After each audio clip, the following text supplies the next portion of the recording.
Everyone, welcome to সঙ্গী সাথী পাঠশালা। আজকে আমরা DElEd part 2 session 2024-26 educational studies CC02 এর chapter wise 2 marks question suggestion with answer আমরা শুরু করেছিলাম। তার দুটি পর্ব আমরা আলোচনা করেছি। প্রথম পর্বে আমরা চ্যাপ্টার 1 ও 2 নিয়ে আলোচনা করেছি এবং দ্বিতীয় পর্বে আমরা চ্যাপ্টার 3 বেশ কিছু ইম্পর্টেন্ট প্রশ্ন আলোচনা করেছি। আজকে আমরা চ্যাপ্টার 3 2 নম্বর পর্ব নিয়ে আলোচনা করব। এটা আমাদের চ্যাপ্টার ওয়াইজ 2 মার্কস কোশ্চেন অ্যান্সারের সাজেশনের পার্ট 3।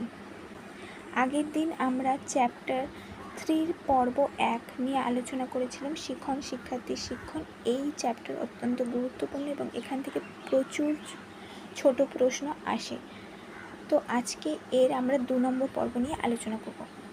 আমাদের আজকের প্রথম প্রশ্ন হচ্ছে, শিক্ষণের উপায় বা কৌশলগুলিকে কয় ভাগে ভাগ করা যায় ও কী কী? শিক্ষণের উপায় বা কৌশলগুলিকে মূলত 2 ভাগে ভাগ করা যায়। এক হচ্ছে ব্যক্তিভিত্তিক শিক্ষণের উপায় বা কৌশল, 2 হচ্ছে দলগত উপায় বা শিক্ষণ কৌশল। নেক্সট প্রশ্ন হচ্ছে, ব্যক্তিভিত্তিক শিক্ষণ বলতে কী বোঝো? ব্যক্তিভিত্তিক শিক্ষণের উপায়গুলিকে কয় ভাগে ভাগ করা যায় ও কী কী? ব্যক্তিভিত্তিক শিক্ষণ বা ইন্ডিভিজুয়ালাইজড লার্নিং বলতে বোঝায় এখানে ব্যক্তি তার নিজের প্রচেষ্টায় শেখে, প্রত্যক্ষভাবে কোনো শিক্ষক বা অভিভাবকের সহযোগিতায় নয়। এই ধরনের শিক্ষণ কেবলমাত্র জ্ঞানমূলক নয়, দক্ষতামূলক শিক্ষণের মধ্যে অন্তর্ভুক্ত। ব্যক্তিভিত্তিক শিক্ষণের উপায়গুলিকে 2 ভাগে ভাগ করা যায়, অনুকরণ এবং স্বশিক্ষণ। আবার স্বশিক্ষণকে আবার 4 ভাগে ভাগ করা যায় বা 4 ভাগে বিভক্ত। এক হচ্ছে প্রোগ্রাম ভিত্তিক শিক্ষণ, কেলারের ব্যক্তিভিত্তিক বা PSI, প্রযুক্তিভিত্তিক শিক্ষণ এবং পাঠাগারে অধ্যয়ন। এরপরে হচ্ছে অনুকরণ বা ইমিটেশন কাকে বলে? প্রথমে যখন শিশুর মধ্যে শিক্ষণ ঘটে অনুকরণের মাধ্যমে, আধুনিক মনস্তত্ত্ববিদদের মতে অনুকরণ যে কোনো সামাজিক জীবের মধ্যে দেখা যায়। এটি যুথিবদ্ধতার প্রবৃত্তি বা গ্র্যাগরিয়াস ইনস্টিংক্ট প্রকাশ। মনোবিদ রস অনুকরণকে যুথিবদ্ধতার ক্রিয়াগত দিক বলে উল্লেখ করেছেন। অনুকরণ শিক্ষণের সহজতম উপায়। শিশুরাই যে কেবলমাত্র অনুকরণের মাধ্যমে শেখে তা নয়, বরং সব বয়সের ব্যক্তি অনুকরণের মাধ্যমে শেখে। এরপরে হচ্ছে যুথিবদ্ধতার প্রবৃত্তি বলতে কী বোঝো? যুথিবদ্ধতার প্রবৃত্তি বলতে মানুষের সেই স্বাভাবিক প্রবণতাকে বোঝায় যার কারণে মানুষ দলবদ্ধভাবে থাকতে, অন্যদের সঙ্গে মেলামেশা করতে এবং সামাজিক সম্পর্ক গড়ে তুলতে আগ্রহী হয়। মানুষ একা থাকতে পছন্দ করে না, বরং সমাজের মধ্যে থেকে অন্যদের সঙ্গে যোগাযোগ ও সহযোগিতা করতে চায়। আধুনিক মনোবিজ্ঞানীদের মতে এই প্রবৃত্তির কারণেই মানুষ অন্যদের আচরণ পর্যবেক্ষণ করে এবং তাদের অনুকরণ করে কিছু না কিছু শেখে।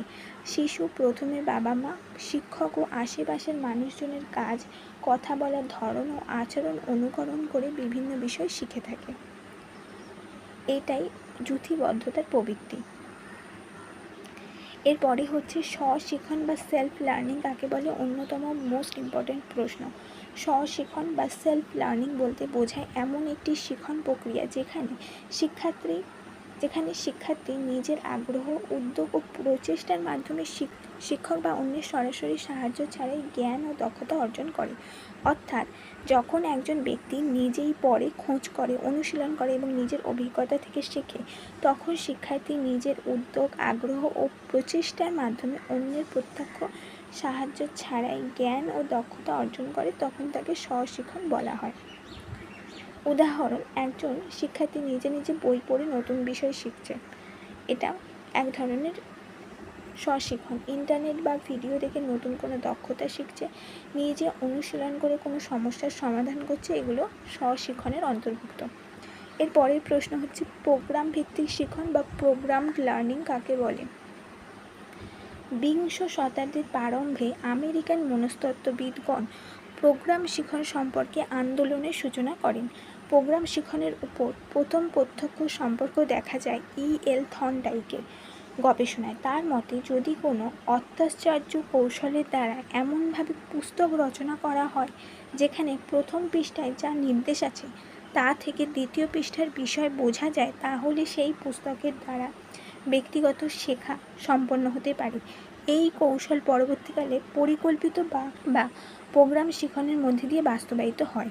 স্মিথ অ্যান্ড মোরে 1962-তে পরিকল্পিত বা প্রোগ্রাম শিখনের সংজ্ঞা দিতে গিয়ে বলেছে যে পরিকল্পিত পাঠদান হলো শিক্ষণীয় বিষয়কে ধারাবাহিকভাবে কতগুলো স্তরে বিন্যাস করা বা করে সাধারণ শিক্ষা থেকে পরিচিত থেকে অপরিচিত বা জটিল এবং নতুন ধারণার নীতি, বোধ এবং শিখনের দিকে এগিয়ে নিয়ে যায়। আর.সি. দাস এই প্রোগ্রাম শিখনের সংজ্ঞা দিতে গিয়ে 1993-তে বলেছে যে এটি স্ব-শিখনের একটি পদ্ধতি যেখানে শিক্ষার্থী নিজের ক্ষমতা অনুযায়ী শেখার সুযোগ পায়। পরিকল্পিত শিখনের নতুন জ্ঞানকে এমনভাবে কতগুলো স্তরে বিন্যাস করা হয় যাতে শিক্ষার্থী নিজেই নিজের মতো করে শিখতে পারে। অর্থাৎ প্রোগ্রাম শিখন বা প্রোগ্রাম লার্নিং হলো এমন একটি শিক্ষণ পদ্ধতি যেখানে বিষয়বস্তুকে ছোট ছোট ধাপে সাজিয়ে পরিকল্পিতভাবে উপস্থাপন করা হয় যাতে শিক্ষার্থী ধাপে ধাপে পড়ে প্রশ্নের উত্তর দেয় এবং সঙ্গে সঙ্গে সঠিক উত্তর যাচাই করে শিখতে পারে। এই পদ্ধতিতে শিক্ষার্থী নিজের গতি অনুযায়ী শিখতে পারে এবং প্রতিটি ধাপের পরে তাৎক্ষণিক প্রতিক্রিয়া বা ফিডব্যাক পায়। নেক্সট প্রশ্ন হচ্ছে পরিকল্পিত শিক্ষণ এবং পরিকল্পিত নির্দেশদান বলতে কী বোঝো? শিক্ষণ বিজ্ঞানের দুটি শব্দ একই অর্থে ব্যবহৃত হয়। ইংরেজগণ পরিকল্পিত শিক্ষণ বা প্রোগ্রাম লার্নিং কথাটি ব্যবহার করেন এবং অন্যদিকে আমেরিকানগণ প্রোগ্রাম ইনস্ট্রাকশন বা পরিকল্পিত নির্দেশদান শব্দটি ব্যবহার করেন। প্রোগ্রাম শিখন এবং শিক্ষায় প্রযুক্তি বলতে কী বোঝানো হয়? প্রোগ্রাম শিখন বা প্রোগ্রাম লার্নিং হলো এমন একটি পদ্ধতি যেখানে বিষয়বস্তুকে ছোট ছোট ধাপে সাজিয়ে নির্দিষ্ট ক্রমে উপস্থাপন করা হয় এবং প্রতিটি ধাপে শিক্ষার্থীর প্রতিক্রিয়া অনুযায়ী তাৎক্ষণিক ফলাফল বা প্রতিফলন দেওয়া হয়। ফলে শিক্ষার্থী নিজে নিজে শিখতে পারে এবং শিক্ষায় প্রযুক্তি বা এডুকেশনাল টেকনোলজি বলতে বোঝায় শিক্ষণ প্রক্রিয়াকে উন্নত ও কার্যকর করার জন্য বৈজ্ঞানিক পদ্ধতি, কৌশল এবং আধুনিক প্রযুক্তি যেমন কম্পিউটার, প্রজেক্টর, ইন্টারনেট ইত্যাদি ব্যবহার। প্রোগ্রাম শিখন হলো ধাপে ধাপে সাজানো স্ব-শিখন পদ্ধতি আর শিক্ষায় প্রযুক্তি হলো শিক্ষাকে সহজ ও আকর্ষণীয় ও কার্যকর করে প্রযুক্তি ও বিজ্ঞানের কৌশল ব্যবহার করা।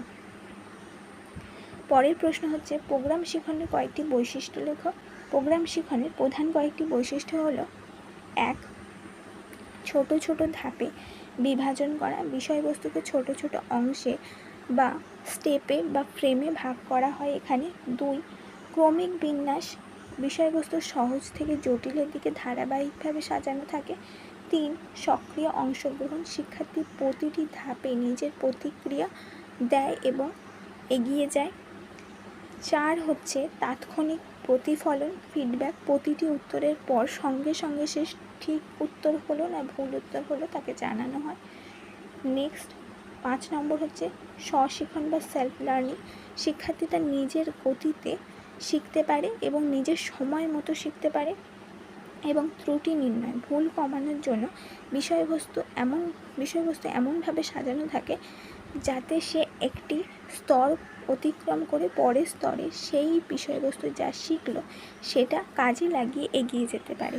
এই প্রশ্নটি বেশিরভাগ ক্ষেত্রে আমাদের 7 নম্বরের জন্য আসতে পারে এবং 2 নম্বরের জন্য এলে 2 থেকে 3টি লিখলে হয়ে যাবে। আজকে আমরা এইটুকুই রাখবো, এর পরের দিন আমরা বাকি অংশটি আলোচনা করব।